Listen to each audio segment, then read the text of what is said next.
Andy from Western Seminary, who submitted the changes, was not going to be able to join us today to discuss them, but did say that what we will do is discuss the changes, compare them with the original language, see if there are, if we can approve the changes if you can approve the changes as they're written, or if you want to make some suggestions to go back to Andy. And then I will summarize whatever your decisions are and any outstanding questions, and get those to Andy, okay?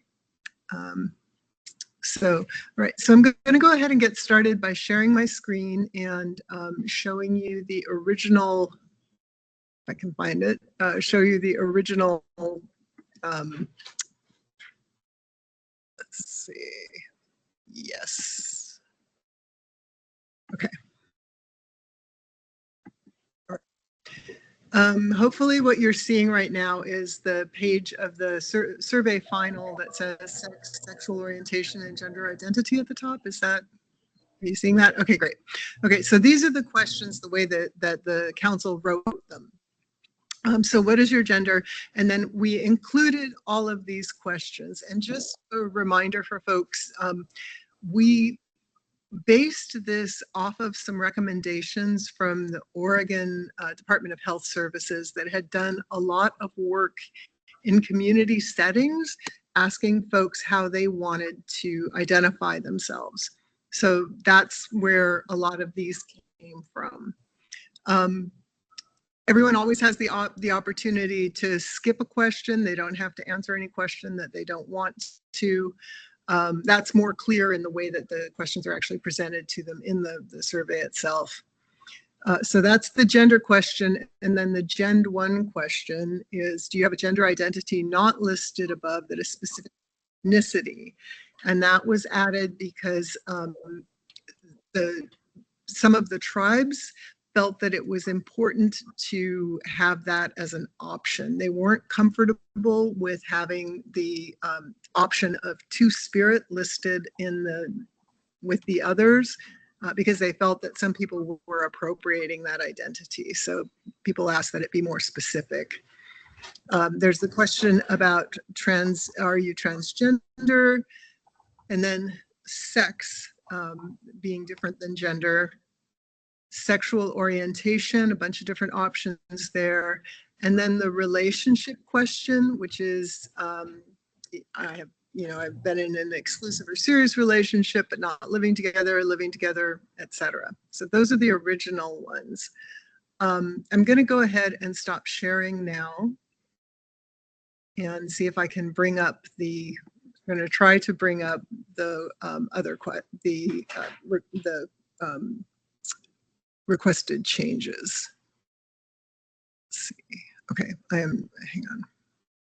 Sorry, folks.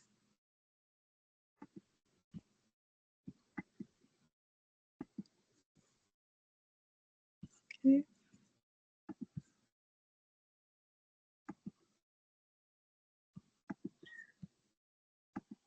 There should be a much smoother way to do this. I wish I knew what it was.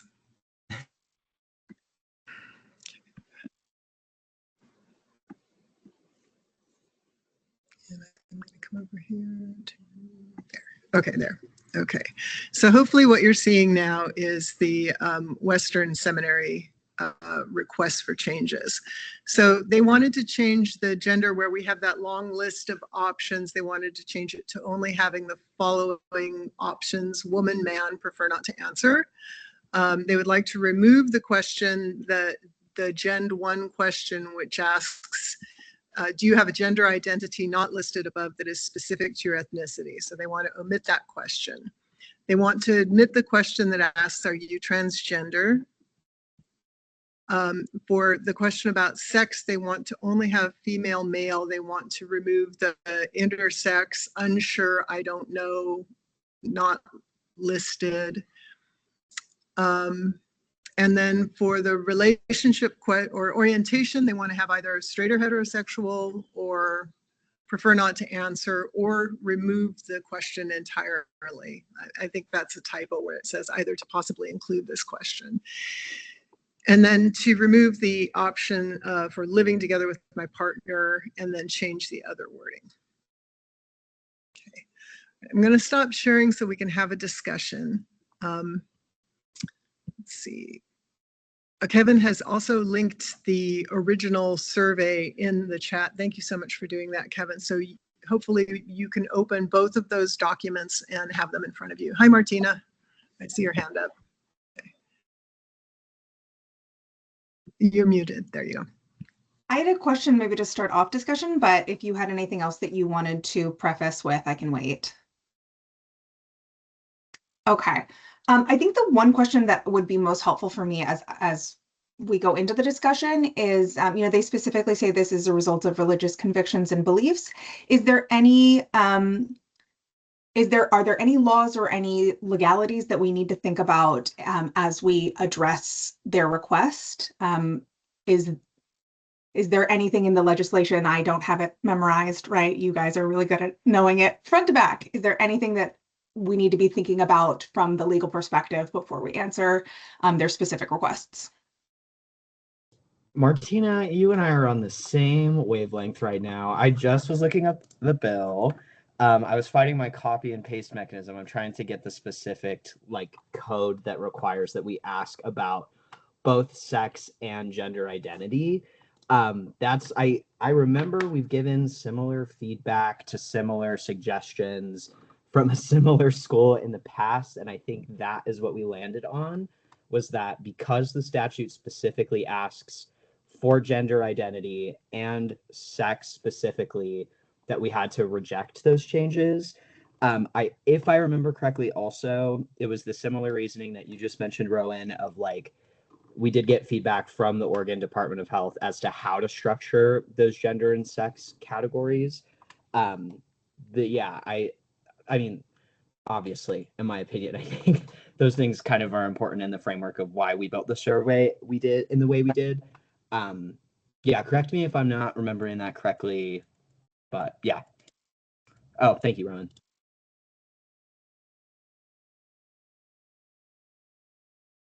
And are there any exemptions or any things like that that we would need to think about as a result of this being a religious conviction-based request? There is nothing in the statute about that.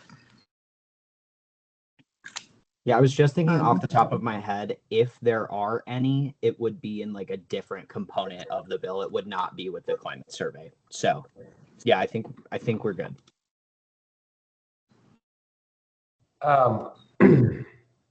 Mike, stepping in front of anybody? I didn't raise my hand, sorry.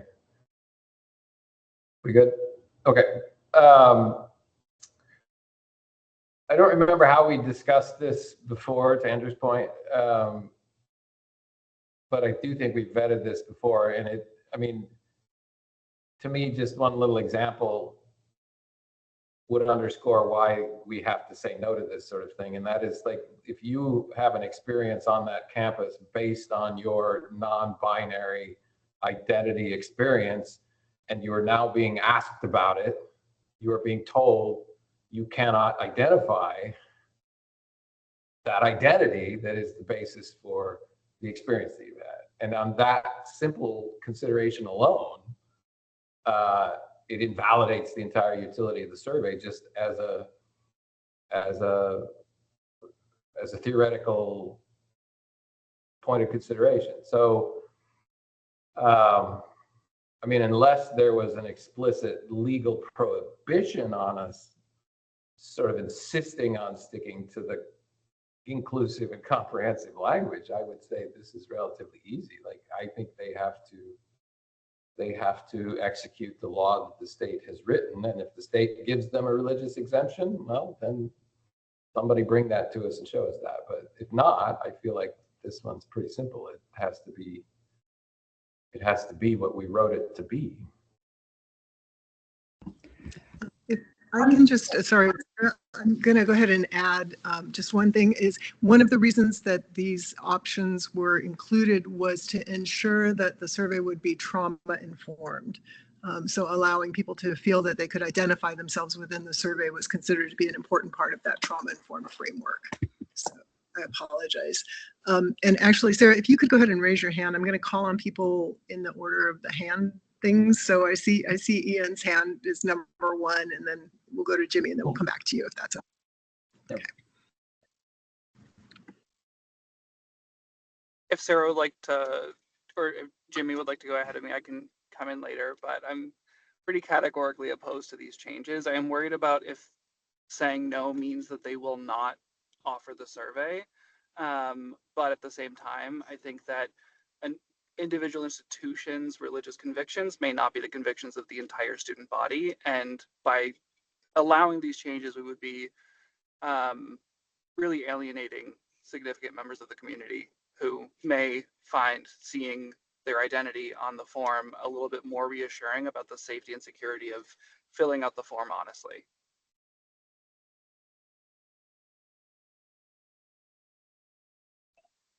Jimmy, I think you're next. Yeah, I guess my question would be,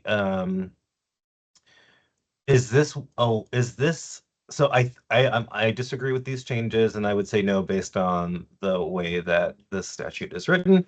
But however, I'm curious to know if this is something that we would take to like HEC leadership or someone who could help us navigate the complications of the religious institution aspect, because I do think it is.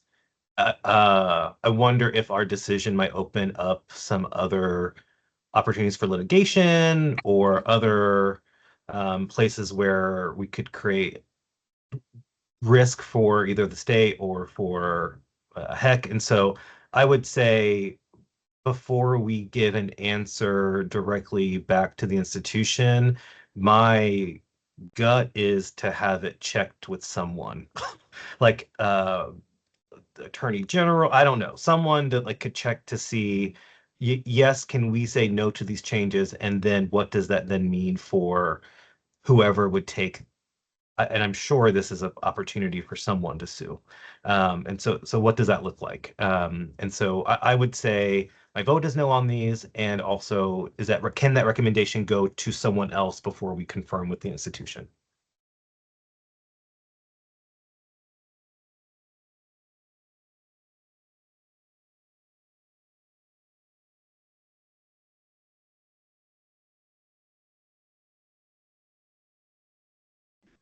I'm not familiar with HECOX. Andrew, maybe after folks have had an opportunity to weigh in, you could come back and let us know what that is. Sarah, I believe you're next. Thank you. As a transgender person myself, I have very strong feelings towards this because to me, it feels like a form of discrimination and trying to erase the transgender and gender nonconforming identities and stuff. You know, it's not fair that, you know, cisgender people and stuff get to have choices that align with their gender identity and who they are, but we are forced to choose between something that's not us. You know, that's just pushing us back further in the closet and can actually do more psychological harm to the students than good that it's going to produce. Plus, if you look at it from a Kantian moral theory standpoint, you're eliminating a person's freedom of choice. So morally, it's wrong too to grant these changes.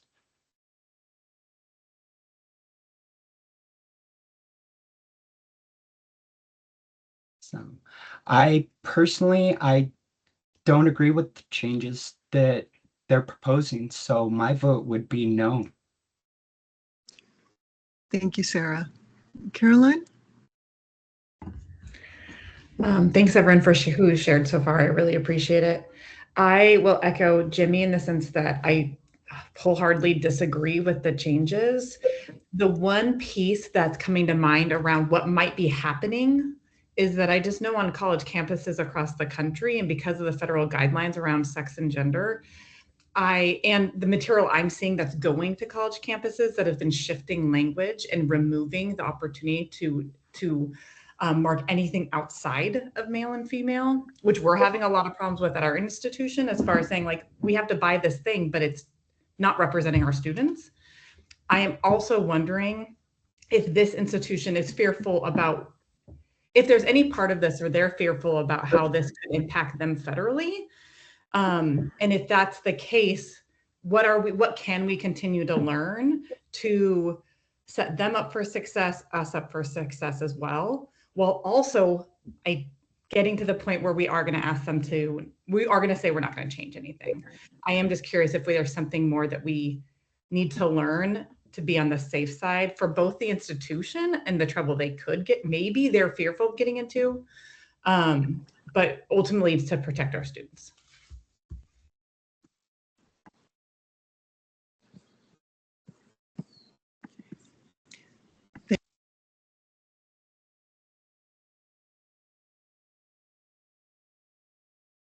You're muted, Rowan, whatever you said last.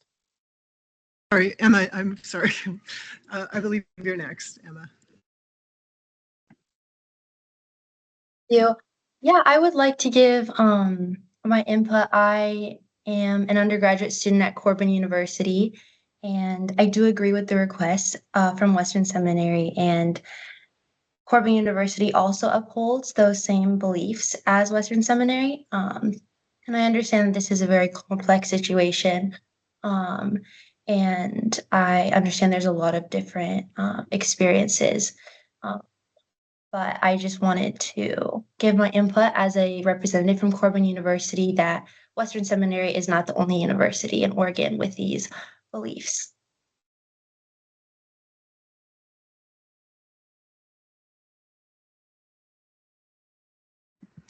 Okay, thank you, Emma. Let's see, I'm not sure who is next. It looks like Kelly, I think you're next. Thank you. Let me put my hand down. I mean, as I've already said, I'm on board with what several people who are concerned about the legal aspect of this have said. I don't think the legal question is our responsibility in any way, shape, or form. I don't think we really need to even spend any time worrying about that. Like we've been charged with the statute, which was to design a survey that every school in the state would deploy. And we've done that. And we did it in a way that we all felt maximized all the expertise that we could mobilize, all of the good judgment that we could mobilize, all of the care and concern for the constituents that would take it that we could mobilize. And there was nothing about the statute or the intent that says that that should then be modified in ways that accommodate specific ideological worldviews. I'm not saying those aren't legitimate. I'm saying that's a decision for the courts and the attorney general to figure out, not us. And we don't need to, I think, slow down this decision. With total respect to everybody who's already weighed in on this, I agree with you. It's very, very relevant. But I really think that we are completing our task if we just say, we've used this judgment before. We feel like we have followed the process that we were statutorily charged to follow, and that this is a question that actually sits outside of this committee, and that we can in good conscience simply make a decision. And that if there's lawsuits, we're not the ones getting sued, it's the state being sued exactly where it's supposed to be. So I don't, I'm not a lawyer, but I think we're actually free from this particular burden. It doesn't mean we shouldn't consider it or talk about it. So I'm not at all suggesting this isn't a useful discussion. I just don't think, I think after we've discussed it, I'm pretty comfortable concluding that we don't actually have to worry about it. We can let legal authorities worry about it.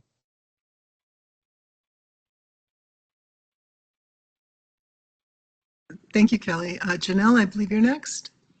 Thanks, everybody. This is so good to hear, and I am grateful for everyone's perspectives. And one of the things that I was thinking of and looking at the statute is that demographic information could be used, and is like one of the things that came to mind for me, that we could use it. I think it's absolutely been done like very thoughtfully, and I appreciate like the guidance that we've gotten from the leaders throughout the state around what would be the best approach for ensuring that as many people as possible who wanted to identify could.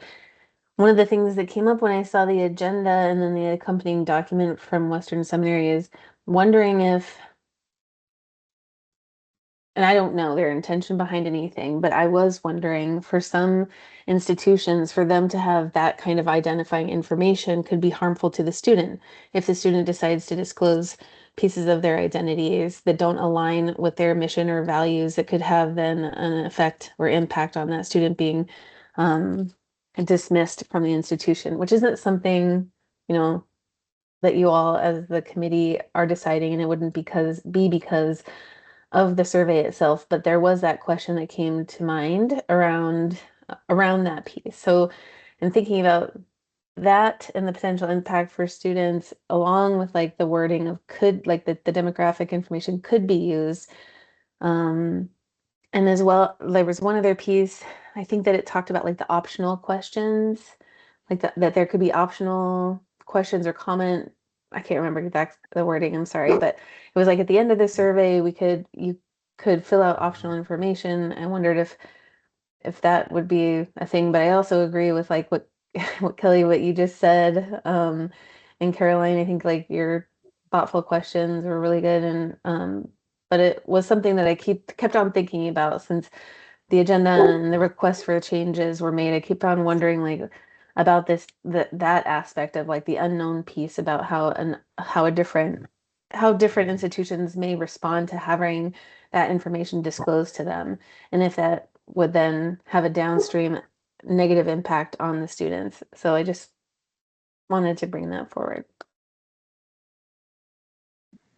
Okay, thank you, Janelle. Lisa, I think you're next.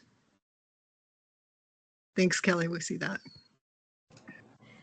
I was rereading the text above the questions. I, of course, am opposed to the changes, and I'm non-binary also, and just think it's not great to make these changes, and I wouldn't recommend them. I would vote against it. I was just reading the please note above the questions, and it says, please note, we're asking about gender, sex, and sexual orientation because they can affect how vulnerable a person is to sexual misconduct. Your answers to all questions in this survey are anonymous. You do not have to answer these questions. So the school wouldn't be able to get back who said what, right? And then they don't have to answer the questions. So I think that kind of answers it for me. Like there's no harm, kind of similar to what Lena was saying. I don't see harm in keeping the questions, but I do see harm in removing the questions. So I would go on the side of not causing harm. And Andrew, I think you're next. Thanks, no, and thank you everyone. This is like, I can't even think of the last time that we had like a line for comments. It's really, really exciting.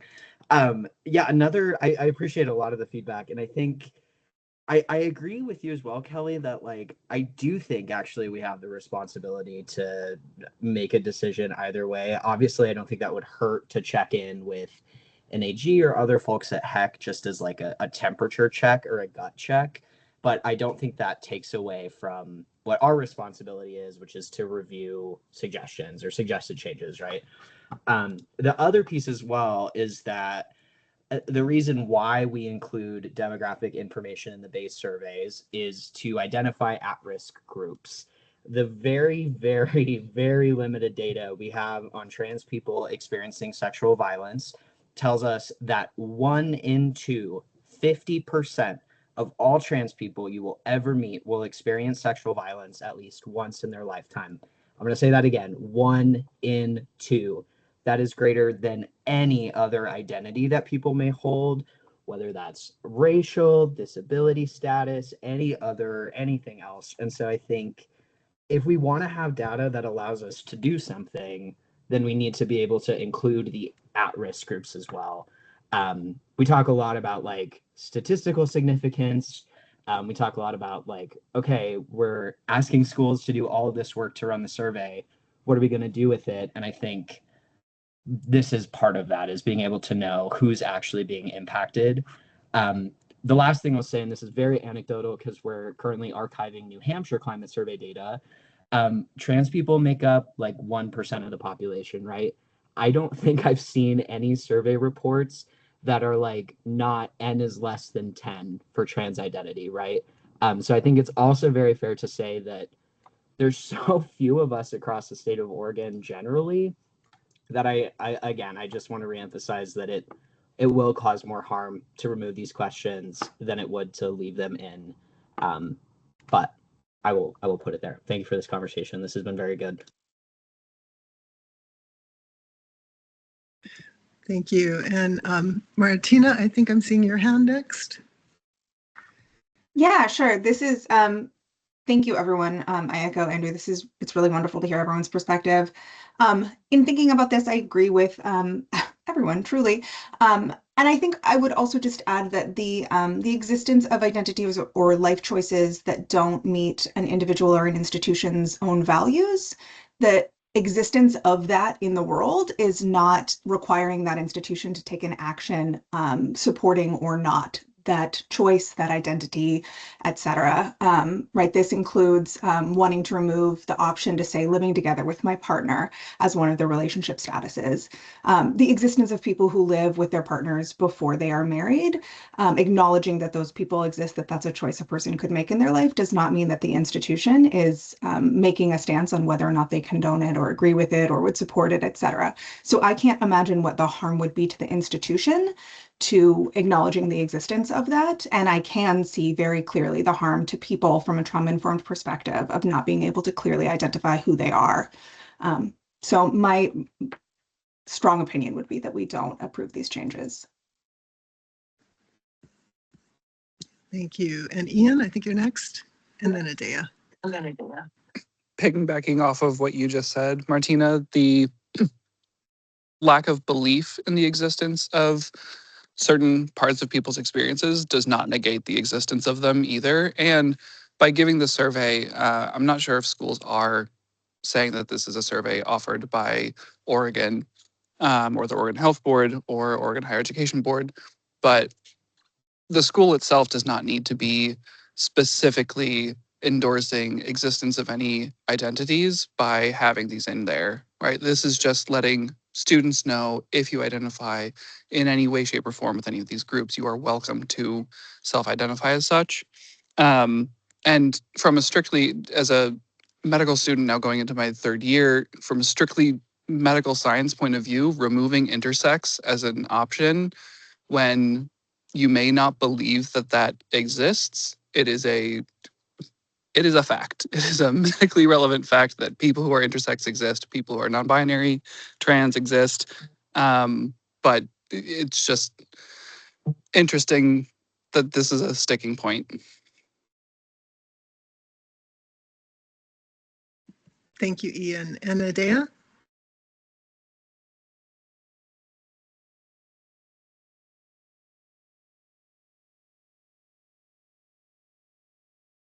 Adea, you're still muted.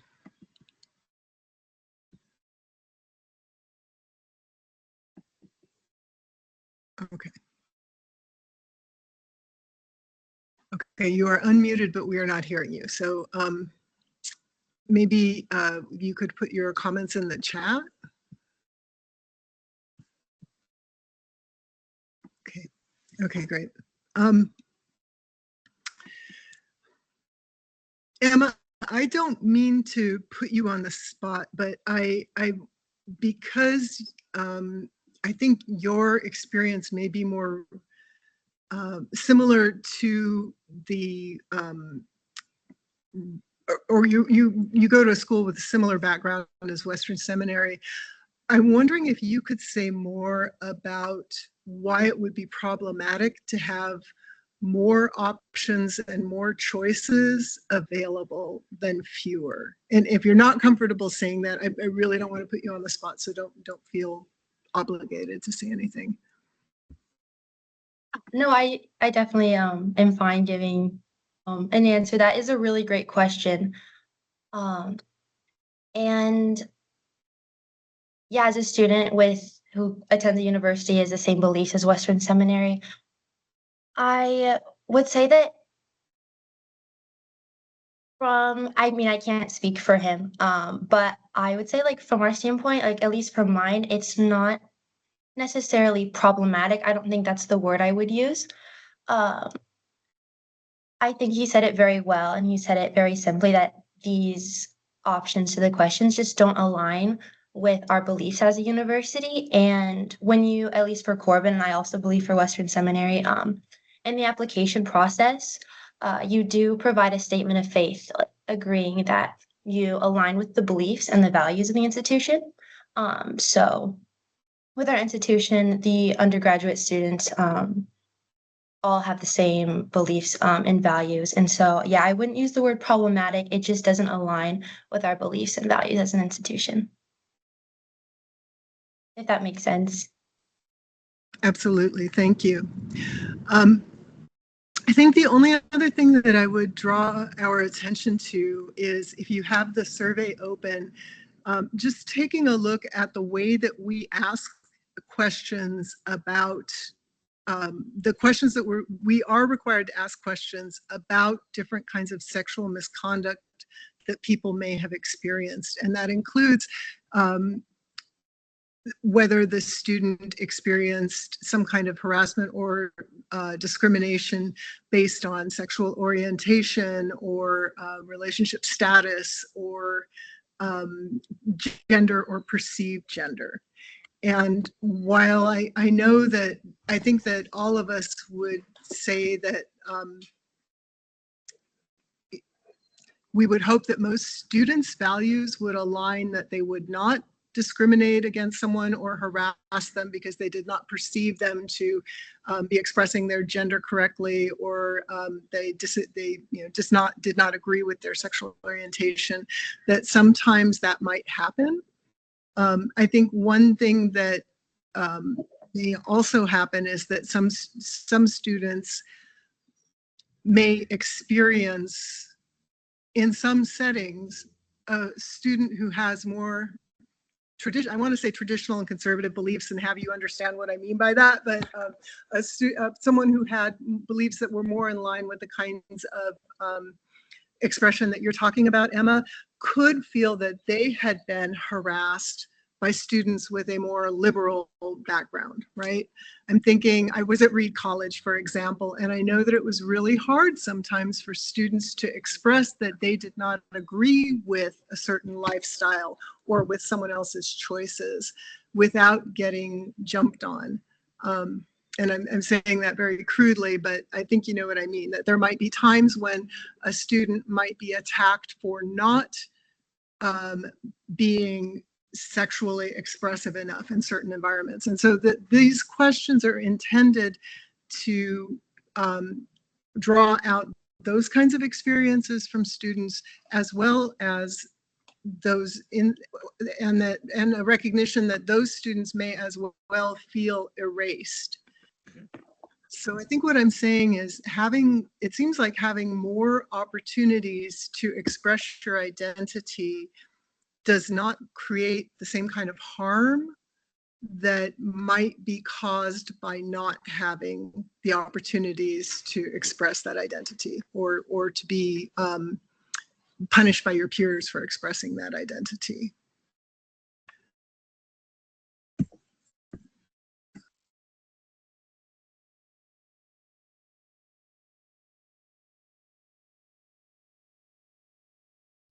Rowan, you got muted again.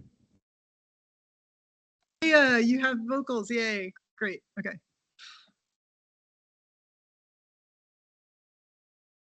Did everything I say just like that? Okay. All right. Go ahead. Can I go ahead? Can everybody hear me? Okay. I forgot the mic working. I was going to say my first school that I went to was a Christian school. I'm not going to say the name because it's instantly identifiable. Um, so it was a Christian school. It was eye-opening. Everybody has different interpretations of faith. Even though you sign up for something, you don't quite know what you're signing up for at 18. And I had a different interpretation of Christianity. When I got there, it was more of a controlling interpretation of Christianity, especially against women. So we had to there was a lift check on your dresses and skirts.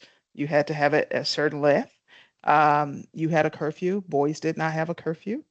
And it was just certain things that I didn't think of. And that first year, oh, they forced you to go to church. Before I went to church as because of my own belief system, but they actually forced you to go to church, and if you did not, they came and checked and they fined you and put that on your student record. So if you didn't go to church, you had fines that you had to pay back the university for not going to church.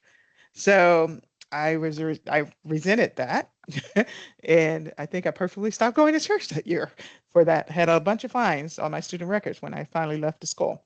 But anyway, I said all this to say that if I took a survey and the administrators were able to control the questions that were presented to me, or some of the students that I knew were there, they would be surprised. I don't care what you sign up for. And a lot of these students had parents that sent them there.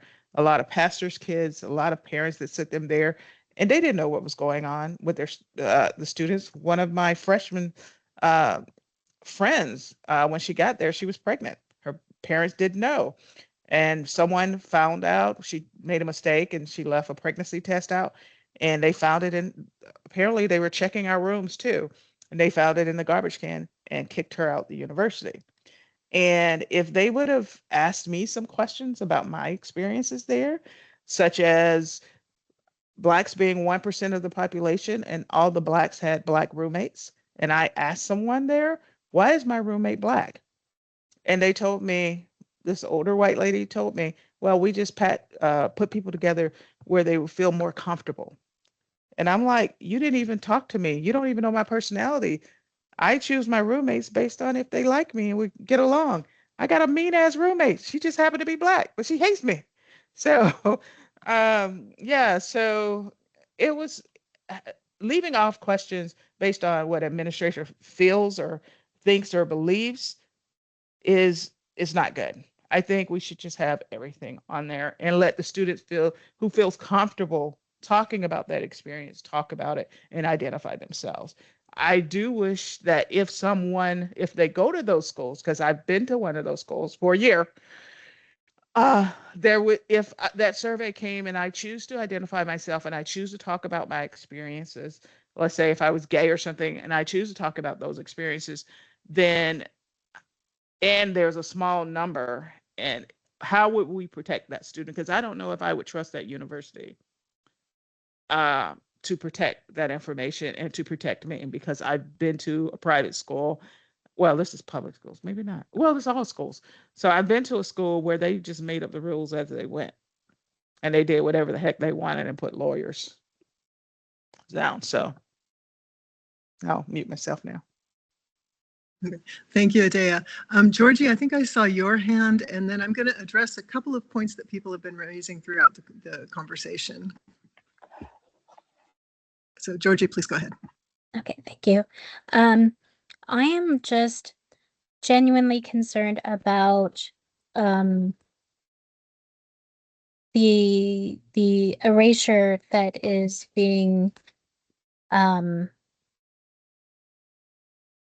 that is that seems to be happening with this request, and I just want to make sure that students who identify male, female, trans, non-binary, if they are intersex, which is not an identity, that is just a biological fact for many people, whether they live with a partner or not, these things are very limiting, and I think that they would make students feel less safe in those environments. And I think it's important to create a survey that perpetuates that safety that we need for students to answer the questions that we're putting forth to them honestly and uninhibited as much as they can. I mean, if you're answering these questions, you're already in a vulnerable spot. So I think that continuing to have openness in all parts of their life is really important.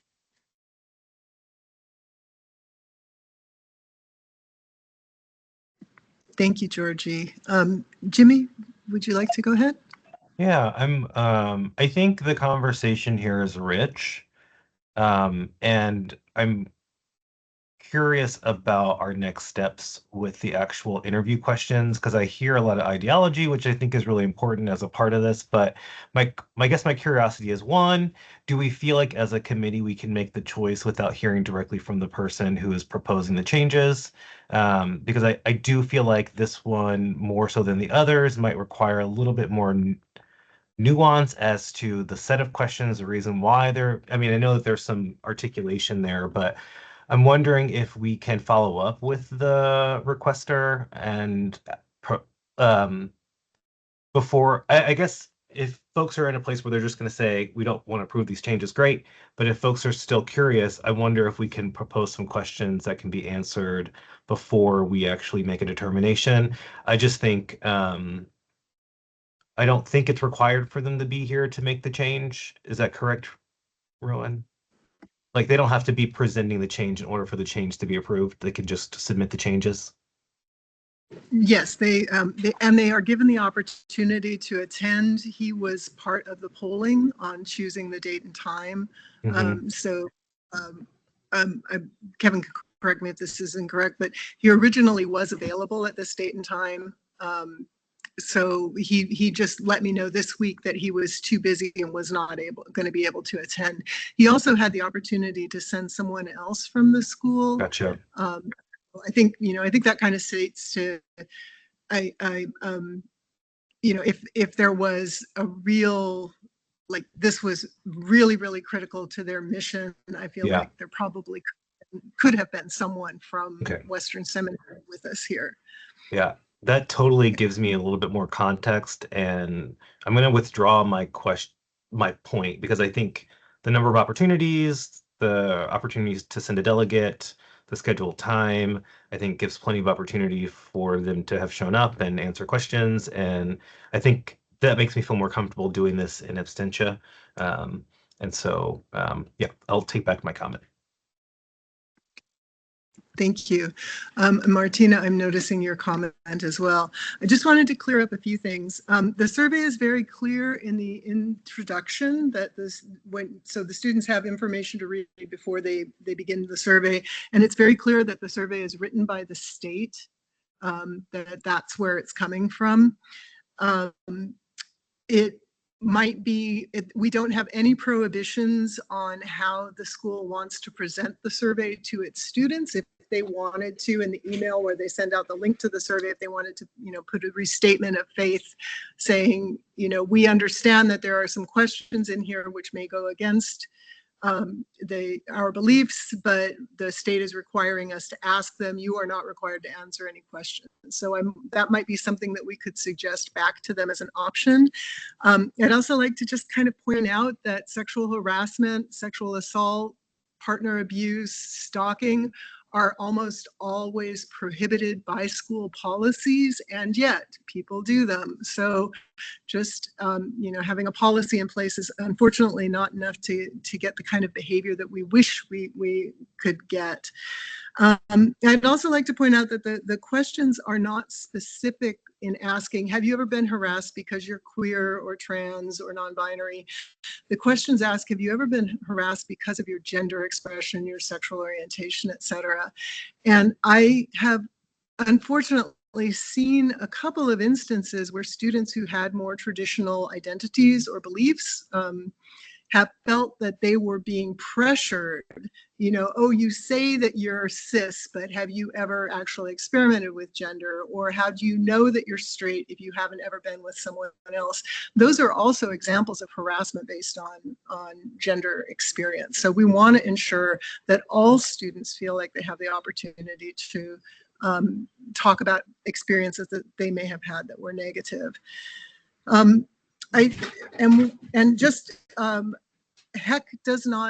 HEC has had very publicly, I think, stated, and I'm happy to take this back to them, but they have very publicly stated, and I've asked about it specifically, that they do not want us to change any of the language that we've been using around diversity, equity, and inclusion.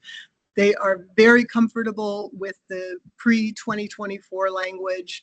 And when I have suggested that maybe we wanted to modify it, I have been told in no uncertain terms by the executive director, no, we keep these, part of our values as an agency are diversity, equity, and inclusion, and we're going to stand by those. So I'm happy to ask someone at HEC, but I have a feeling I know what the answer would be in advance. And then just as far as making a decision, you can decide not to make a decision today. You can decide to make a decision today. We can make a decision, and I am happy to, you know, again, I don't want to call anybody out, but if you make a decision and there are people who dissent with that decision, if they wanted to add something explaining why they dissented that they would like me to send back to Andy, I'm more than happy to do that. So if there's any kind of specific statement that you want Western Seminary to have, we can certainly do that. So I guess I'm going to ask right now, do people feel like they've discussed the situation enough that they feel that they could make a decision? Okay, Caroline's saying yes. Okay. All right. Okay. And are people comfortable with being offered the opportunity to write something that they want included with the decision when it is sent to Western Seminary? I love that idea, and I think we should start incorporating that more. Okay, great. Okay, just so you know, I usually send them kind of a summary of what the discussion was, so I can include anything along with that. Okay, Kevin, I don't think we need to take a formal vote, but I'm wondering, and I don't know if we want to do a roll call vote. I'm going to kind of toss that back to folks who have more experience with this. We don't really need, I don't think we need a roll call vote. Do we just want to do show of hands of people who approve the changes that Western Seminary has submitted, people who do not approve the changes that Western Seminary has submitted, or people who would like to make modifications to the changes that were submitted? And I'm seeing, Ian, go ahead. I'm sorry, I thought we were rushing through a very quick vote of that, but yeah, I think show of hands for each category would make sense. Okay. And Kevin and Rowan, correct me if I'm wrong, I'm just remembering back to when the full council did vote to give the writing subcommittee purview over approval or disapproval. As a subcommittee, subcommittees aren't required to take formal roll call votes. So I don't think that legally and by like public meetings law, we are required to do so. We could choose, obviously, but we don't have to. But Kevin, correct me if I'm wrong, you're often even more knowledgeable about this than I am. I think, however, yeah, formal roll call is not required. I think as long as it's clear that everybody has an option by raising hands or discussion to make their vote known. And also, I guess part of the question is, like, folks, the discussion has been just as a whole for all the questions. So as the question too is whether anybody would prefer to have a vote or a show of hands on specific other specific question requests rather than voting on it as a whole. May I ask one quick question for clarification? Yes. Have we taken raise of hand votes on other requests for changes? Like, I want to make sure we're treating this request for changes in as similar a way as possible as other ones. Like, has it been more consensus, or has it been, I can't remember if we've done a show of hands for other things or not. It had, well, what we've done for the other ones is just, since it generally has been a consensus, is that we phrase it as, does anybody object to the changes? So giving people an opportunity to dissent. Otherwise, it's consensus, if that makes sense. So we could do it that way also.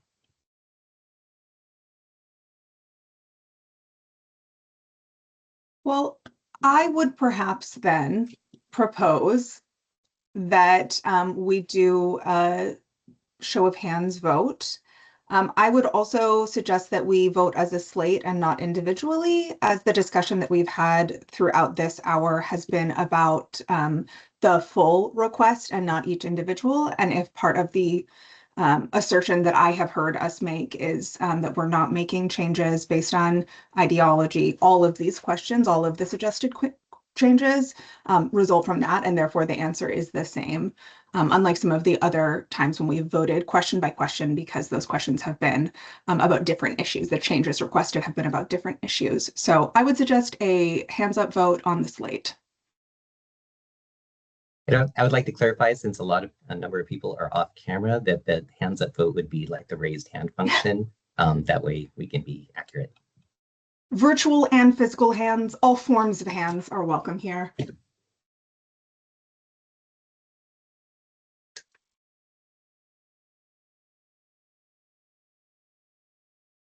Okay. Oh, sorry. Go ahead, Rowan.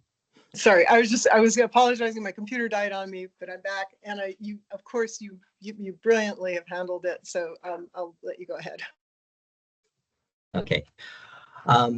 So I guess need a show of hands for anybody who would like to approve the changes as submitted from Weston Seminary.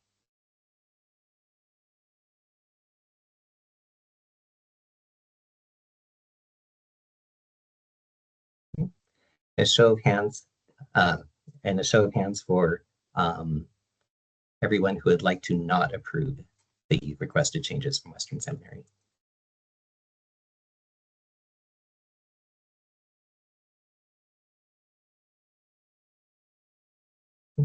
I believe that covers everybody who's present, so there is no need to ask for the third option of whether further discussion is needed.